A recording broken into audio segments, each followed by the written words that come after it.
Hey everyone, my name's Robert. And I'm Tim. This video series is about national parks that have played really important roles in the history of science. This inaugural episode is about a famous ecological experiment conducted 50 years ago in Everglades National Park. We went to the park and met up with the scientist who did that experiment. It's a really cool story. We hope you like it. We're visiting Florida's Everglades. It's a place of marshes and woodlands, alligators and insects, people and history, mangrove islands, and very loud gulls. This is Dr. Dan Simberloff. Today, he's an ecologist at the University of Tennessee. 50 years ago, he was a graduate student at Harvard, studying under famous biologist Edward Wilson. Back then, he and Wilson designed an experiment to test a new theory about why some islands have more species than others. Ever since, that theory and the experiments that tested it have shaped the thinking of scientists and conservationists around the world. So Dan, we are here in the middle of Florida Bay, which is actually part of Everglades National Park. And this is your old stomping ground, isn't it? Yeah, I spent about 10 years of my life walking around in this muck looking for insects and spiders in these mangrove islands that you see around us. Even small islands like these ones behind us might have 2 or 3 species, and a larger one about the size of a large room might have 20 or so, and these very large islands that you see here could easily have 100 species of insects, spiders, millipedes, centipedes, etc. You did a famous experiment here, an influential experiment, about 50 years ago. Could you tell us a little bit about it? We conceived of the idea of looking at a group of these islands, censusing them very carefully to know exactly what species were on them, and then fumigating them the same way you would fumigate a house to remove all of these species, and then watch as it was recolonized, and for a while after that to see if the same number of species came back, if it was the same species, and did some species arrive and then disappear and then arrive again, etc., etc. And so that was the gist of the experiment. This is one of the islands that we fumigated and removed all the species from, and there's another one over there. It's nostalgic for me to be back here. Fumigating some islands with an insecticide probably would not be allowed in a national park today, but the laws and policies were different 50 years ago. In the end, only a few islands were fumigated, the species came back as expected, and the park ecosystem as a whole was not harmed. What makes biogeography so important on these mangrove islands?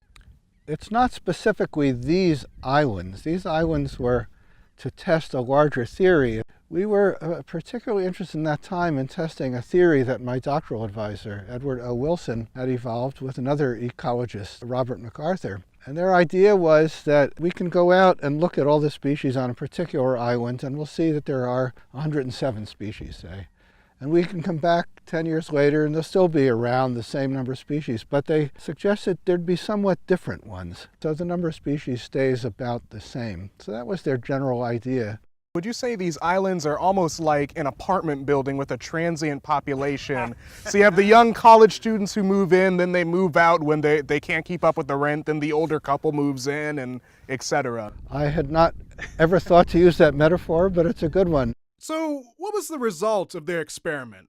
After they removed all the species of bugs, Simberloff and Wilson watched as species returned by migrating from other places. After a few months, all of the islands ended up with about the same number of species they had started with, but the actual species present were a bit different from what they had been at the beginning. Their experiment, along with later experiments, showed that small islands had fewer species than bigger islands, and faraway islands had fewer species than nearby islands. That's because islands of different sizes and distances had different rates of extinction and immigration. All of this is what the mathematical theory of island biogeography predicted, so the experiment confirmed the model. Of course, there's always a bit of adventure when doing science. I had one experience that was staggering. I was on a small island, and off in the distance, I saw a water spout. There was black clouds and this snake-like narrowing thing coming down, and you would see pieces of wood going up and you'd see things coming down. There was nothing we could do. We couldn't make a run for it. And it went a different way. But why did any of this matter? What effect has the experiment and the underlying theory of island biogeography had on our world?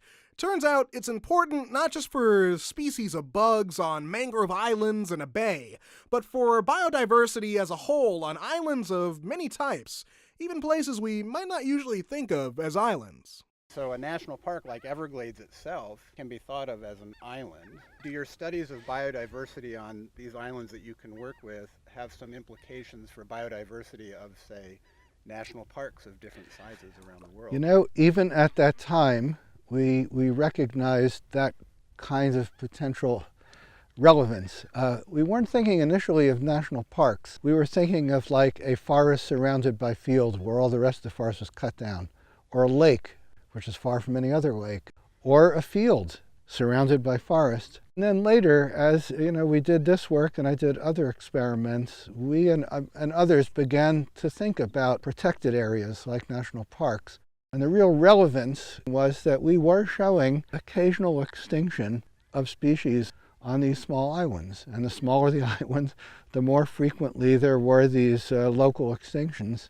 And so the implication is that if a site is very small, it probably puts the species on it in danger of occasional extinction.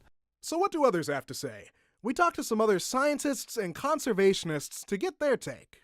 Understanding that concept and the principles of how island size and distance from other fragments, other islands affects the species composition and diversity is really important to help us set expectations about what species will occur there and how our management might further affect the remaining biodiversity that does occur.